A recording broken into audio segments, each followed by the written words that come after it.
Welcome to another Divad et Impera battle. Today we got Astro Robin playing as the Seleucids versus Jonas playing as Epirus. Now, Astro Robin, he took the Silver Shield Pikemen, 5 of them. They're the long pike. Big difference here is that these have 3 speed and a bit higher attack and defense than the bronze shields. This higher speed will give them a more flexible role. They can run away from battles they don't want to fight in and outrun these bronze shield pikemen, so they can just scatter around wherever they're needed. As Robin has these Greek infantry, they are the version before the Thuriosi swordsmen. They have 3 javelins but the mediocre defense and quite low morale, so they can be broken quite easily if you give it a chance. He has Thuriosi spears up front to protect these men against cavalry, giving these men the freedom to hurl all their javelins before entering melee. That is very important because these men will die very easily. As cavalry, he has the light Thuriosi cavalry. They are melee cavalry with very low armor. They do have 2 javelins, so they could be used as infantry support first here, hurling their javelins, and then you can intercept whatever's trying to flank you. He has an Indian elephant here, and a Greek companion cavalry. They can form a diamond formation, which makes them even more lethal against cavalry. His general has the scare ability. So if his general was here in the middle, or right here, like the pike lines have met, the Epiroti has not formed their pike phalanx yet. If it was like that, then the Lucid General could pop Intimidate, and that would disable the Greek Bronze Shield Pikemen's phalanx. And since these Silver Shield Pikemen are faster, these Bronze Shield Pikemen would not be able to outrun them. So 10 supporting units of infantry for the Seleucid player, 4 Thuriosi, 4 Greek infantry, and then 2 Thuriosi swords. So there's no missile troops here for the Seleucids. And now we can look at the Eproti. He has 5 bronze shield pikemen. They do have their armor, but then he has some Epiroti light hoplites. These are very fast spearmen, so they can maneuver, support cavalry. He has some Thuriosi spears here. He has I don't see Agrianians, but they're there. I see 2 of the slingers, so that's one advantage Epirus has against the Seleucid player. He also has shock cavalry with these lancers. As long as these men don't get hit by missiles, they should be fine. At least against these, if they get a clean charge in. So some Royal Guard cavalry here for Epirus. Let's start the battle here. I would probably say that the Epirotes probably has better supporting infantry than what the Seleucid has, but it also depends upon where does where do these men throw their javelins? Do they get all their javelins off before the melee contact, or is it like these men get inside? And I would say that Brutes has better supporting infantry based on the Agrianians and these Agrianian peltasts. Most of these Seleucid supporting infantry are very fragile and weak. So,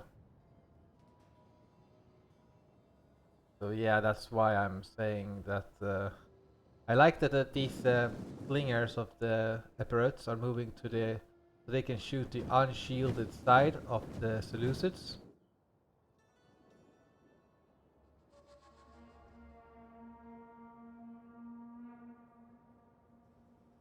Phalanx, regroup, regroup.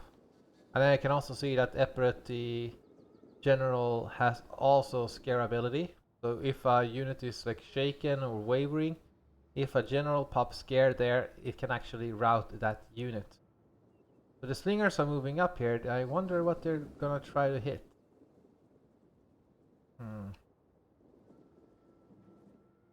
I would probably prioritize hitting the pikes, as those are superior to your own pikemen.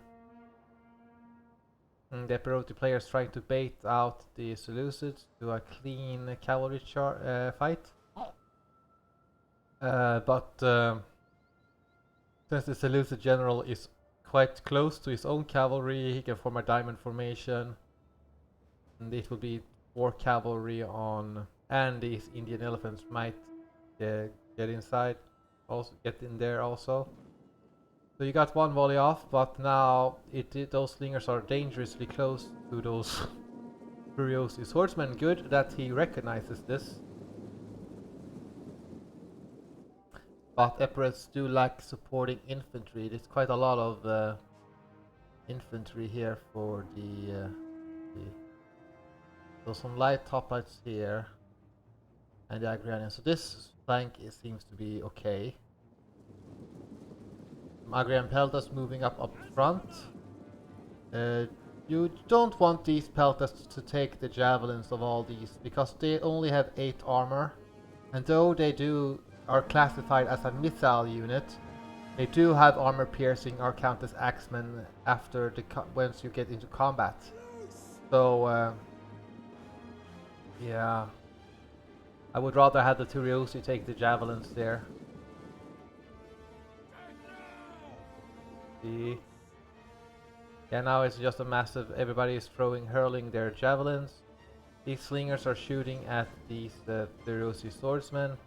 I would rather have them shooting at the Silver Shield pikemen, if nothing else, because the Silver Shield pikeman has more armor. And here, these Greek infantry is a bit decimated, right? But these men would have died rather easily if you just went into a melee. The Bronze Shield pikemen of the Epirus are moving backwards, which doesn't really get, because it creates a gap here that can be exploited because the Seleucid has more infantry overall. Fast infantry. These men have 4 speed. So just gonna stretch the lines out. And now the slingers are taking damage from these Turiosi swordsmen. Yeah, these men are taking damage. And this general is also within the throwing javelin distance. That is something that could have been exploited by the Seleucids. So the Epirus also have lost a slinger unit here. It's quite a good melee here. The Indian elephants are on its way. So conserve the javelins here. Yeah. The bronze pikemen are moving forward, but they have been using the gap here. You could technically charge in this general here, because this general has a lot of bonus versus infantry, and these are very light infantry. If the javelins are out, that is. If they're out of javelins. The Seleucid player is denying the flank here, but some Silver Shield pikemen are moving in here to support, as the Greek infantry has been... here it seems to be going for a cavalry on cavalry. A good charge there. Let's see. Good that it's 1 cavalry for 1 cavalry. And the elephants are going in there. The Epirus, the Seleucids, the swordsmen here are routing. But these Agrianians, either you have to adjust your pike line. These Indian elephants are coming in. Do these men have javelins to be used against these elephants? And you have the slingers here, that's good. But you need to keep this general moving. Good that you have the Agrianians firing as well. The Seleucid cavalry has been routed. Now you need to scatter these cavalry so these Seleucid spears do not intercept them, and move these elephants also away from this fight. You just ignore these Seleucid spears. The Seleucid general is took 1 damage, or one. Okay, 2 cavalry units have been lost here. Move these Agrianians to the side, and then try to protect them with the Teriosi, or move these 2 infantry units behind here. You need to, because the Bronze Shield pikemen are now being routed by these Indian elephants. You don't seem to have anything to counter them. This general must charge in, do something here, readjust the pike line, because this is going to quickly roll over if you do not adapt your pike line. Yeah, the Seleucid player has dropped Intimidate on these 2 pikemen, meaning they cannot drop the phalanx. So try to readjust your pike line to face this direction. That's where the threat is coming from. The Agrarianians are coming in here. These Indian elephants went into these Teriosi spears, and that is a bad call because these Teriosi spears just has a bonus versus elephants. And apparently some of the cavalry, if I don't know if it's because these Teriosi managed to catch up to the elephants, or if it's, but it's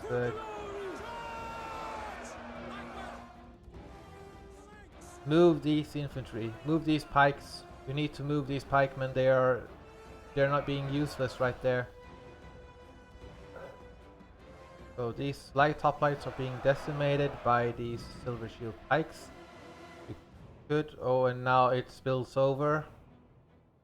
If a unit is wavering, like demoralized, it will affect the other units around it.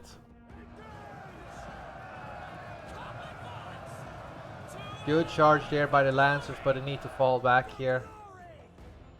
Like the difference between Lancers and Sarissa Thessalian cavalry is that these Lancers will die very easily. They have no armor.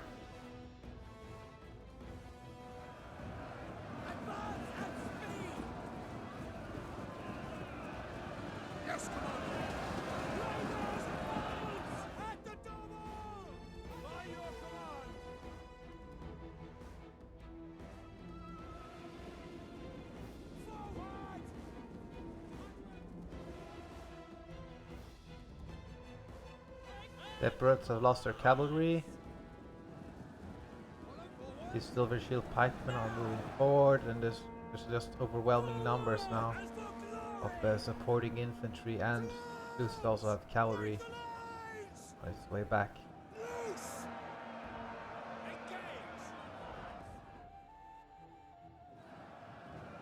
Understood.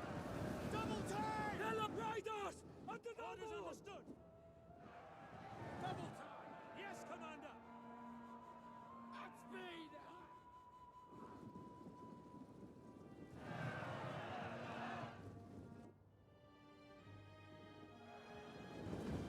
Pikes at the ready. Form phalanx.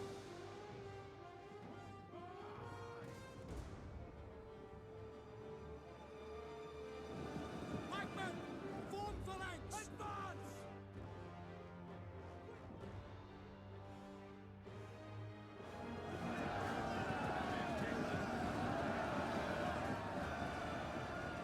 These men have lost 1 man, but they're still shaken due to them being flanked.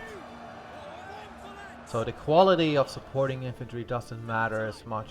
It's just about getting the demoralization into effect. There's still 300 men, and here comes the general in a diamond formation here. And he's gonna shatter these men.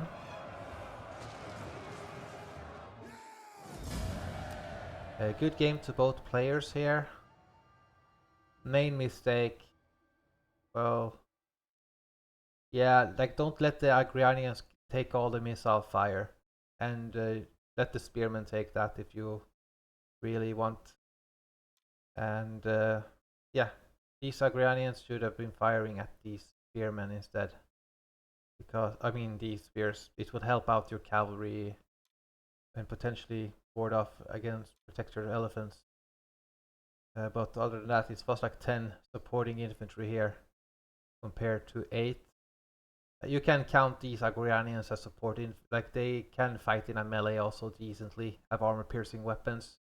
It was 8 versus 10 in terms of support, but because this Silver Shield Pikeman has superior speed, they can also better adjust to any tactical situation that arises. But good for the Epirus though that they beat these cavalry. Unfortunately, there was nothing to counter the elephants on the other side of the battlefield. And that cost him the battle, as these bronze shields were not adjusted in time. But good game to both players. Thank you for watching. Bye.